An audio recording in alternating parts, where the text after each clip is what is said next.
You guys, Aaron here. I'm trying to show you guys some gameplay of Warzone Mobile Season 4.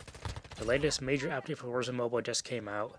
Haven't made a Warzone Mobile video in a while, so I figured why not show you guys some gameplay, see what this update is all about, everything that's new, just overall how is the game running graphically, optimization-wise, what's going on with the game, because honestly right now, since the update has come out, a lot of people are not very happy with this update, and I'll get more into why later on. But let's get into the new content first. So they did put the patch notes. But the one thing they excluded from the patch notes, which is kind of weird, but I think this is like the biggest thing they added in this update, was private matches. So you can do Battle Royale private matches now. There is a multiplayer private matches, but I do imagine they'll add that at some point. But that's probably the biggest thing they've added in this update. Now for new weapons, we're getting the Tempest Razorback and the ISO 45, which I believe both of those are in the Battle Pass. Also getting a new melee weapon called the Tonfa. Hopefully I said that right. We're getting new lethal equipment for Warzone Mobile, smoke grenades.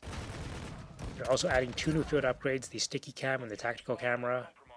Now they also say they've added search and destroy to the game for a new multiplayer mode, but it's actually not available to play right now, so I do imagine that'll be at some point later on in the season. But they are adding search and destroy. And also getting a new kill streak, the stealth bomber. And it says they're adding Warzone Mobile original bundles, which it says these Warzone Mobile original bundles feature weapons and operators only currently available on Warzone Mobile. So there is one bundle currently in the store that is a Warzone Mobile original, but I'm sure we'll see more as the season progresses. It says they've also added iOS and Android backbone controller support. They added a gulag skip, they improved the main hub, improved loading sequences, improved settings for swap weapons, improved tutorial screenshots. They say expert path improvements, I'm not sure exactly what that means. And they've improved the UI progress bar, so some general stuff there. Of course, there's a bunch of bug fixes and whatnot, which I'm not going to go over that. You can probably find the patch notes on their Reddit, I believe. It's probably where they're posted eventually.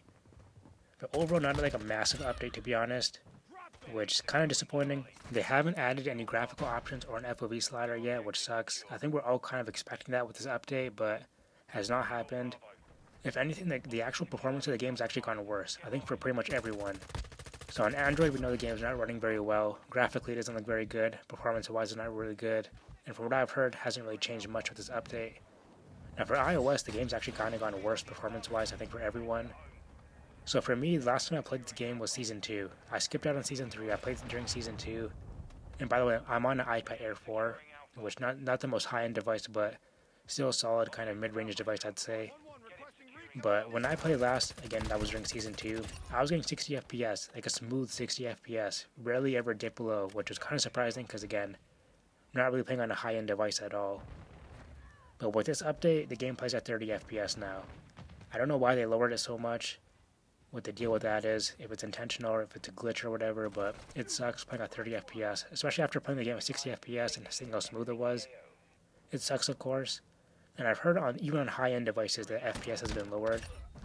People were saying on iPad Pro it's like 45 FPS or something, which is kind of crazy. I expect either on Twitter or the Warzone Mobile Reddit they'll explain why this is and if it's intentional or not, but we'll just have to wait until that happens. But yeah, overall though, performance-wise, optimization-wise, I think across the board people are kind of down on the game right now because of this. The game's not running super well. I mean, we'll see what happens in the next major update, which will be like Season 4 Reloaded, I guess, which will be in like a month and a half, I think. We'll see what happens though. We'll see what kind of explanations they give on Reddit and Twitter and whatever. Now, for new regions, of course, that's something else everyone wants to know about. As of right now, it seems like there's no new regions with this update. But what I think they're doing is they're not putting out new regions with the updates. They're going to do the major updates, and then they're going to put out like a bunch of patches for the update. And then eventually they'll add the new regions in if they are planning on adding any new ones in. So we can just wait and pray for more information on that in the coming weeks. Now, overall, though, this update honestly doesn't feel like that amazing. Performance-wise, optimization-wise, nothing really there. If anything, it got worse. The new content is kind of whatever. Same content as Modern Warfare 2 and Warzone 2.0, except we also got the private matches, of course. But yeah, overall though, not a super impressive update. Again, I'm hoping they'll give us more information and insight on why they made the changes they made, specifically on the optimizations and that kind of stuff. We'll see what happens though. No release date yet, which the game is still slated to come out this year, which honestly, like the way the game is right now, I think it's not going to happen. Like, I don't know, I can't see the game coming out this year in this type of state, but we'll see what happens. But let me know in the comments below what do you guys think. Warzone Mobile Season 4, if you've played it, how's your performance? What device are you playing on? Let me know. Thanks for watching. Peace.